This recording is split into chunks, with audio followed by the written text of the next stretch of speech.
les télécommunications occupent la place la plus importante dans la régulation. Et c'est le constat. Donc nous devons tout faire pour donner à la régulation postale sa vraie dimension.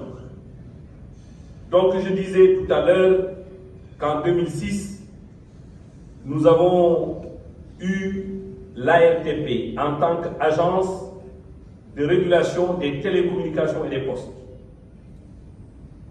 En 2011 est intervenue une nouvelle loi, celle-là qui fait de l'ARTP une autorité administrative indépendante, placée sous l'autorité du président de la République, donc dépendant de la présidence. En 2018, nous avons eu une nouvelle loi qui a maintenu cette disposition parce que nous avons été très vigilants. Je dois vous raconter une petite anecdote.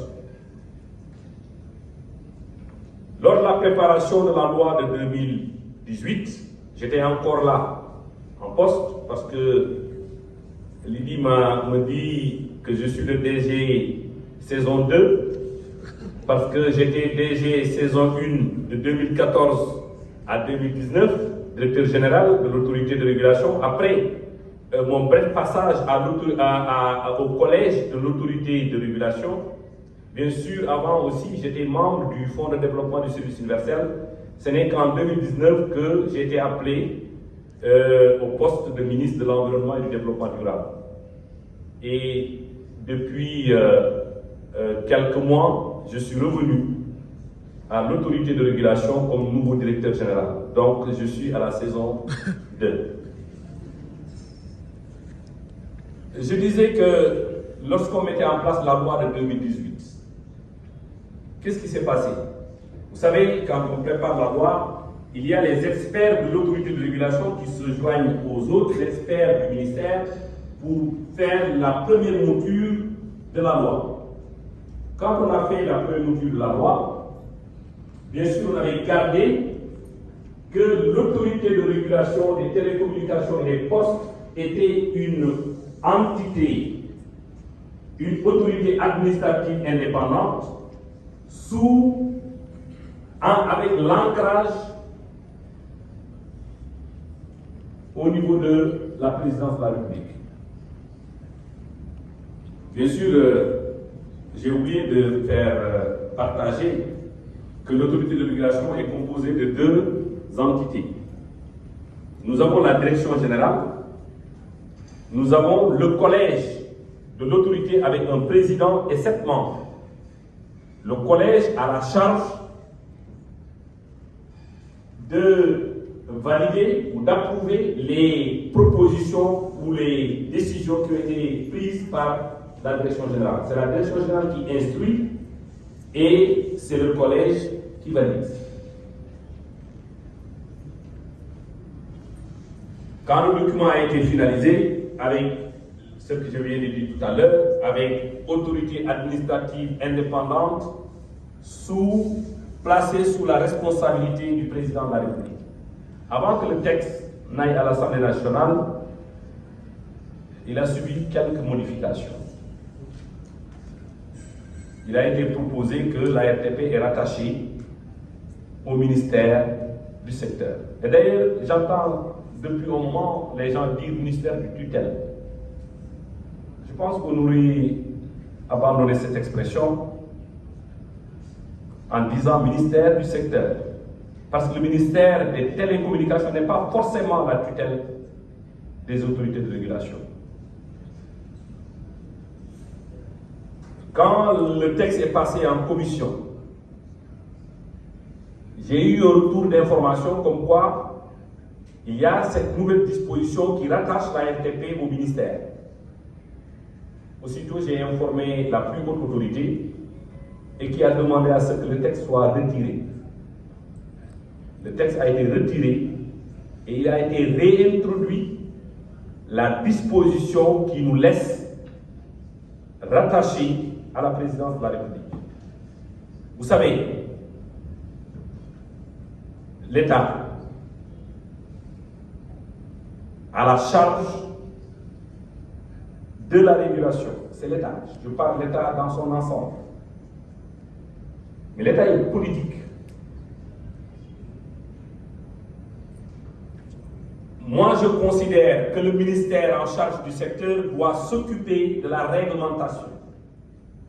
La régulation doit revenir à l'autorité de régulation. Il ne peut pas y avoir une quelconque ingérence des autorités publiques sur les décisions de l'autorité de régulation. Si on veut garantir son indépendance, si on veut garantir son autonomie, on doit lui assurer une autonomie financière. Il ne doit pas dépendre du budget de l'État.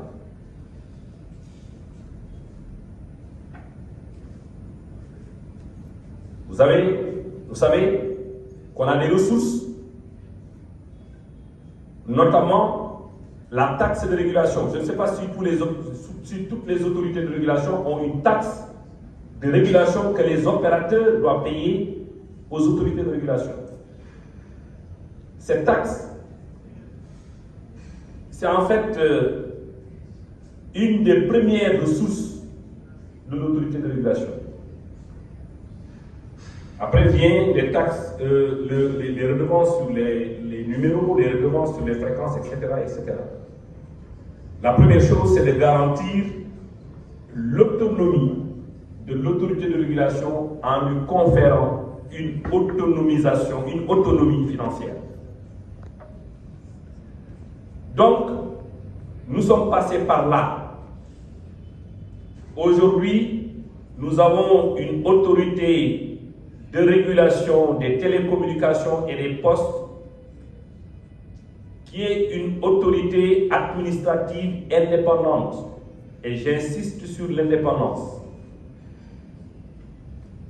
AAI, autorité administrative indépendante.